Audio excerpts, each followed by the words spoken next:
दोस्तों, कैसे हैं सभी विद्यार्थी। आई होप सभी विद्यार्थी अच्छे से बेहतरीन ढंग से अपनी स्टडी कर रहे होंगे। तो जल्दी से तैयार हो जाइए। हमारा जो मॉडल पेपर नंबर 3 चल रहा है उसके 9 सवाल मैंने पिछली वीडियो में करा दिए हैं आपको, शायद आपने देख लिए होंगे। आज हम करेंगे 10 नंबर सवाल से। आपकी स्क्रीन पर 10 नंबर सवाल दिख रहा होगा आपको। त्रिकोणमिति से ये 10 नंबर सवाल है। Sec square 30 plus cosec square 45 degree और कोष्टक में है 2 cos 60 plus sine 90 plus tan 45 का मान ज्ञात कीजिए। ये 2 नंबर में सवाल पूछा जाएगा। इसको आपको हल करना है। आपकी जो त्रिकोणमिति की जो सारणी है उसमें से ये सवाल है। आइए इसको करते हैं। 10 नंबर सवाल आपको स्क्रीन पर दिख रहा होगा साफ। सेक स्क्वायर 30, सेक 30 का मान। अब आप इस सवाल को कैसे सेट करेंगे? अगर आपको सारणी याद है तो ही इस सवाल को सेट कर पाएंगे। और सारणी कैसे याद रखनी है? सेक का उल्टा कौन होता है? Cos theta. कॉस 30 का मान होता है √3/2। तो इसका होगा 2/√3। ऊपर वर्ग है, ऊपर वर्ग लगा देंगे ऐसे, प्लस कोसेक 45, तो साइन 45 का मान 1/√2। कोसेक 45 का मान √2, खाली √2 ऊपर वर्ग। ये तो एक कोष्टक में आ जाएगा इस वाले में। आगे वाला कोष्टक 2 इंटू कॉस 60 का मान होता है 1/2 प्लस साइन 90 का मान होता है 1 प्लस टेन 90 का मान होता है 1। 2 का वर्ग होता है 4, इससे ये कट जाएगा तो 3 प्लस 2 से ये खत्म तो 2 से ये 2 खत्म है, 1 2 3। इसका एलसीएम लेंगे 3, तो 4 प्लस 3 दूना 6 गुणा 3। 3 से ये 3 खत्म, 4 और 6 आप सभी जानते हैं कितने होते हैं? 10। इस सवाल का आंसर क्या है? 10। तो 10 नंबर सवाल का आंसर 10। नेक्स्ट 11 नंबर सवाल को स्क्रीन पर पढ़ लीजिए एक बार। 20 मीटर ऊंचे नदी के पुल से एक नाव का अवनमन कोण 30 डिग्री है। नाव को पुल के नीचे में कितनी दूरी चलना होगा? तो ये सवाल है, इसका डायग्राम बनाते हैं। 20 मीटर ऊंचे नदी के पुल, तो ये हमारा 20 मीटर ऊंचा नदी का पुल हो जाएगा। ये 20 मीटर नदी का पुल है। नाव का अवनमन कोण 30 डिग्री है, ये वाला 30 डिग्री, और ये नदी है। यहाँ पर कितनी दूरी चलना होगा? ये वाली दूरी पूछा है, कितना चलना होगा? तो ABC। कोण यहाँ पर है तो ये लंब है, ये आधार है। ये क्या है? लंब, और ये क्या है? आधार। लंब बटा आधार क्या किस में होता है? तो टेन में होता है। टेन थीटा की जगह आप लिखेंगे 30 डिग्री, लंब बटा आधार। टेन 30 का मान होता है 1/√3। लंब है इसमें 20 और आधार इसमें BC। BC ही आपको चाहिए। 20 का गुणा 1 से करेंगे 1BC बराबर 20 गुणा √3, तो 20√3। ये आपका आंसर है। सिंपल है एकदम। नेक्स्ट है 12 नंबर। यदि एक बिंदु T से O केंद्र वाले किसी वृत्त पर TA व TB स्पर्श रेखाएं परस्पर 70 डिग्री के कोण पर झुकी हो तो कोण AOB ज्ञात कीजिए। एक वृत्त बनाना है आपने, ऐसे एक वृत्त बना देंगे आप। इसका केंद्र है O। केंद्र क्या है? O केंद्र वाले किसी वृत्त पर TA व TB स्पर्श रेखाएं, तो बाहर कोई बिंदु मान लेते हैं T है, इस पर स्पर्श रेखाएं। एक तो TA, इसको A देंगे, फिर यहीं से एक स्पर्श रेखा ऐसे, तो TB दे देंगे इसको। परस्पर 70 डिग्री के कोण पर झुकी हों, ये वाली 70 डिग्री है, इसको मिला देते हैं और एक इसको मिला देते हैं। कोण AOB, ये वाला कोण ज्ञात करना है। आपको पता है कि चतुर्भुज में सम्मुख कोणों का योग 180 डिग्री होता है, तो 180 डिग्री होता है, यानी AOB और कोण T मिलाकर कोण कितना होगा, तो होगा 70 डिग्री। या आप चतुर्भुज मान के कर सकते हो, 1 2 3 4, चतुर्भुज में चार कोणों का योग कितना होता है, 360। यानी कोण ए प्लस कोण ओ प्लस कोण बी प्लस कोण डी, इन चारों कोणों का योग होता है भाई 360। कोण ए का मान स्पर्श रेखा और त्रिज्या जहाँ पर मिलती है वहाँ पर समकोण बनाती हैं। यहाँ पर भी समकोण है, तो कोण ए का मान 90, कोण ओ का मान चाहिए आपको, कोण बी का मान भी 90 है, इस कोण कोई दिक्कत नहीं है। कोण टी बराबर 70 बराबर 360, 90 90 होते हैं 180, 180 और 70 होते हैं 250। कोण ओ प्लस 250 बराबर 360। कोण ओ बराबर 360 में से आप 250 को घटा दीजिए। कोण ओ का मतलब है ए ओ बी, बीच में ओ है ना, कोण ए ओ बी बराबर 0, 6 में से 5 1, 3 में से 2 1, कोण ए ओ बी का मान आ गया 110 डिग्री। अगला सवाल, 7 सेमी त्रिज्या वाले वृत्त में कोण 120 डिग्री के संगत दीर्घ त्रिज्यखंड का क्षेत्रफल ज्ञात कीजिए। कैसे, तो इसका चित्र है ये वाला, ये इसके त्रिज्यखंड बना दिया मैंने, त्रिज्या है इसकी 7 सेमी, 7 सेमी इसकी त्रिज्या है। अब इसमें पूछा क्या है कि संगत दीर्घ त्रिज्यखंड का क्षेत्रफल, ये तो छोटा त्रिज्यखंड, ये वाला जो आपको ऊपर दिख रहा है ये है दीर्घ त्रिज्यखंड। फॉर्मूला क्या है दीर्घ त्रिज्यखंड का, दीर्घ त्रिज्यखंड का क्षेत्रफल, तो पाई आर स्क्वायर थीटा बटे 360। लेकिन थीटा ये वाला दिया है इसने 120 डिग्री, तो ऊपर वाला कितना रह गया, तो ये वृत्त पर बनता है 360 डिग्री का कोण, 360 में से आप इस 120 को घटा देंगे, बाकी जो बच गया वो ऊपर वाला थीटा है, 0 4 2, 240 डिग्री बच गया। पाई का मान 22/7 गुणा त्रिज्या है इसकी 7 गुणा 7, थीटा है इसका 240 क्योंकि बड़ा निकालना है, 360। 7 से ये 7 खत्म, 0 से ये 0 खत्म। अब इसको 6 से काट दें, 6 चुका 24 और 6 नाम 36। फिर 2 से काट देते हैं, 2 दूना, अच्छा 2 से तो ये कटेगा नहीं, ये 4 की तो 4 रहेगा। अब इसको किससे काटें, 2 से, 2 से ये कटने वाला है नहीं, तो क्या कर सकते हैं इसमें, अच्छा ये इसको देखिए ये कितने से काटा हमने, 4 से काटा, तो 4 6 24, सॉरी 4 नहीं 6 है, 4 6 24, 4 नाम 36। फिर 3 से, 3 दूना 6, 3 तिया 9, 22 सत्ते 154, 154 गुणा 2 करेंगे तो कितना आ जाएगा, 308 बटा में 3। क्षेत्रफल निकाला है, वर्ग सेंटीमीटर आपका आंसर है। आगे 14 नंबर सवाल एपी से है और खंड सा स्टार्ट हो चुके हैं, यानी 3-3 नंबर के अब चालू हो गए प्रश्न। मैं खंड सा में से एक सवाल को कराऊंगा, बाकी का एक आपको करना है और आपको कमेंट बॉक्स में उसका आंसर भी देना है। एपी 17 15 13 डॉट डॉट के कितने पद लिए जाएं ताकि उनका योग 81 हो, कितने पद लिए जाएं ताकि उनका योगफल कितना हो, 81 हो।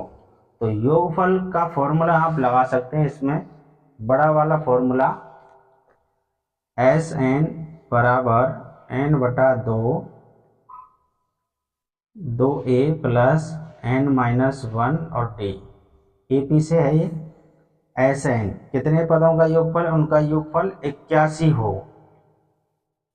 तो 81 बराबर n का पद कितना है, कितने पद लिए जाएं, तो कोई इसका पता नहीं है, यही निकालना है आपको, n बटा 2 2 गुणा प्रथम पद इसमें कितना है, तो प्रथम इसमें आगे का है 17 प्लस n माइनस 1 और d का मान 15 में से 17 को घटाएंगे माइनस का 2। 81 बराबर n बटा 2, 17 दूना होते हैं 34, 2n का गुणा करेंगे तो माइनस में 2n, माइनस माइनस प्लस 2 एकम 2। 81 बराबर n बटा 2, 34 और 2 36 प्लस 2, तो इस अच्छा माइनस 2n है। 34 और 2 36 माइनस 2n। 81 बराबर n बटा 2, 36 में अच्छा ये तो घटेगा नहीं, 36 माइनस 2n। 2 को आप इधर भेजिए। 81 दून 2 एकम 2, 8 दूना 16 बराबर 36 का गुणा n से 36n माइनस 2n का गुणा n से तो 2n स्क्वायर। 2 को आप इधर बुलाइए, प्लस में 2n स्क्वायर, इसको इधर बुलाएंगे तो माइनस में 36n और इसको इधर ही रहने दीजिए, प्लस में 162 बराबर 0। अब एक काम कीजिए, 2 का भाग दे दीजिए इसमें, तो n स्क्वायर माइनस 18 दूना 36, 2 8 16, 2 एकम 2। अब आपका ये द्विघात समीकरण बन गया, यानी गुणा करने पर 81 और जोड़ने पर 18। ऐसी दो संख्याएं ढूंढिए जो गुणा कर दें तो 81 और जोड़ दें तो 18। तो 9 नाम 81, 9 गुणा 9 करेंगे तो 81 आ जाएगा और 9 प्लस 9 करेंगे तो 18 हो जाएगा। n स्क्वायर माइनस का 9n माइनस का 9n, क्योंकि दोनों 9 हैं, प्लस में 81 बराबर 0। इनमें से कॉमन ले लेंगे n, एक बार n बच जाएगा माइनस 9, फिर 9 कॉमन, n माइनस फिर 9, एक तो आया n माइनस 9 बराबर 0, दूसरा भी n माइनस 9 बराबर 0। तो n का मान यहाँ पर प्लस में 9, n का मान यहाँ पर भी प्लस में 9। ठीक, यानी n कितने पद लिए जाएं तो 9 पद लिए जाएंगे, उनका योगफल 81 हो जाएगा। अगला सवाल, बिंदुओं 6 8 और 2 4 को मिलाने वाले रेखाखंड के मध्य बिंदु से बिंदु 1 2 की दूरी ज्ञात कीजिए। मध्य बिंदु से बिंदु 1 2 की दूरी ज्ञात कीजिए, यानी बीच की दूरी इसमें निकलवाने के लिए कहा है सवाल में। तो बीच की दूरी का आपको सूत्र पता होगा, अगर नहीं पता हो तो आप प्लेलिस्ट पर चले जाइए, वहां पर आपको समांतर श्रेणी मैंने आपके लिए करा रखी है और वहां पर आपको मिल जाएंगे, सभी सवाल मिल जाएंगे। ये आपको एक लाइन खींचनी है ऐसे, यहाँ पर A, यहाँ पर B, बिंदुओं का मतलब 6,8, यहाँ पर B का मतलब 2,4, मिलाने वाले रेखाखंड के मध्य बिंदु से बिंदु 1 2 की बीच की दूरी याद करनी है। तो मध्य बिंदु, सबसे पहले हम मध्य बिंदु के निर्देशांक निकालेंगे A और B के। तो मध्य बिंदु के निर्देशांक निकालने का फॉर्मूला, मध्य बिंदु के निर्देशांक, तो मध्य बिंदु के निर्देशांक निकालने का सूत्र क्या है भैया, x1 बराबर x1 प्लस x2 बटा 2, y बराबर y1 प्लस y2 बटा 2। x1 इसमें 6 और x2 इसमें 2, तो 6 और 2 8 बटा में 2, x बराबर, अब y बराबर देख लें, y1 इसमें 8, y2 इसमें 4, तो 8 और 4 12 बटा 2।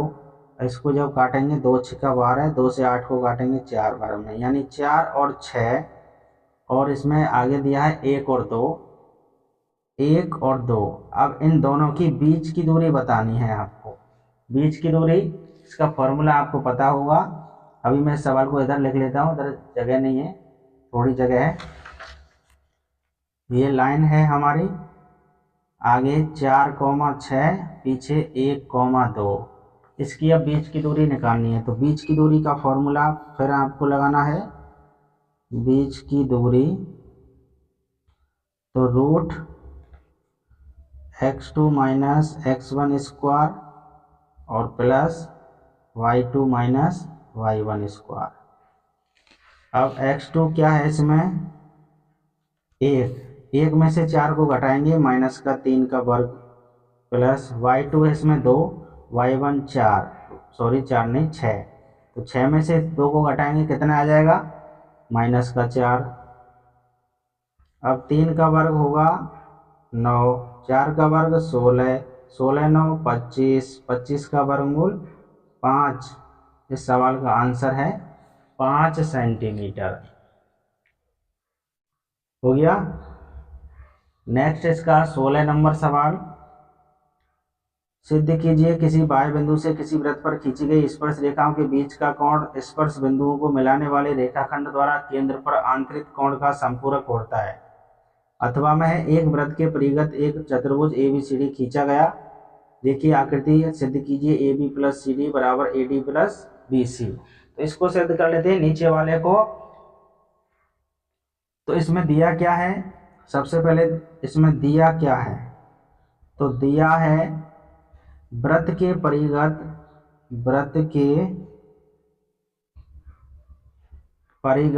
एक चतुर्भुज ABCD खींचा गया। ये वृत्त है, वृत्त के ऊपर परिगत बोलते हैं, ऊपर एक चतुर्भुज ABCD खींचा गया है।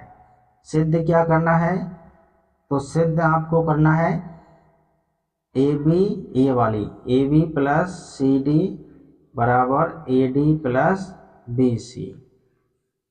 उपपत्ति में हम इसका आंसर निकालेंगे। उपपत्ति में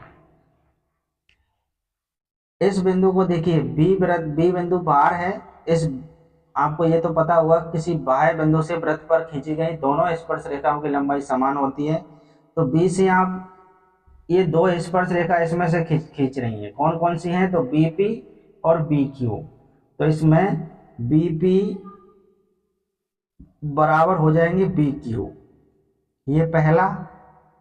अब आगे देखेंगे AP, इस बिंदु से देखेंगे तो AP बराबर AS, AP बराबर AS, ये समीकरण नंबर 2। और आगे देखेंगे इस बिंदु से तो CR और CQ बराबर CQ, ये तीसरा। और आगे D से देखेंगे तो DR और DS बराबर DS, ये समीकरण नंबर हो गया 4। अब इन चारों समीकरणों को हम जोड़ देंगे आपस में। समीकरण 1 2 3 व 4 को जोड़ने पर तो BP प्लस AP प्लस और CR प्लस DR बराबर, अब इनको जोड़ेंगे आपस में, BQ। देखिए BQ के पहले कौन सा जोड़ना है इसमें, CQ। तो BQ प्लस CQ है क्या इसमें, देखिए तो यहाँ पर है CQ। और आगे AS प्लस DS। BP और AP, देखिए BP और AP, बड़ी भुजा कौन सी है, तो AB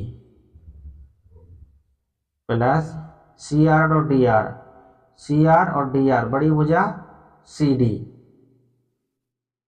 बराबर BQ प्लस CQ, BQ और CQ, बड़ी भुजा BC प्लस AS और DS, बड़ी भुजा AD। अब आप देख पा रहे होंगे कि ये जो हमसे सिद्ध करवाने के लिए कहा था AB प्लस CD बराबर AD प्लस BC, आगे पीछे है कोई दिक्कत नहीं है, ये सवाल आपका सिद्ध हो चुका है, इति सिद्धम। अगला सवाल 17 नंबर सवाल, निम्नलिखित वर्गीकृत आंकड़ों का कल्पित माध्य विधि द्वारा माध्य ज्ञात कीजिए। कल्पित विधि से माध्य ज्ञात करना है और अथवा में है निम्न बारंबारता बंटन का माध्य ज्ञात कीजिए। तो इसको ही कर लेते हैं क्योंकि ये सवाल किसी बच्चे ने कर रखा है, यहाँ इसी को कर लेते हैं। X और F, हमको FI और XI निकालना है। तो FI XI इन दोनों का गुणा करके, तो 0 को गुणा 1 से करेंगे 0, 4 तिया 12, 8 पंजे 40, 12 चौका 48, 16 दूना 32 और 20 एकम 20। इन सभी को जोड़ेंगे तो सभी को जोड़ेंगे तो ये आ जाएगा 152 और एफ को जोड़ेंगे तो ये आ जाएगा 16।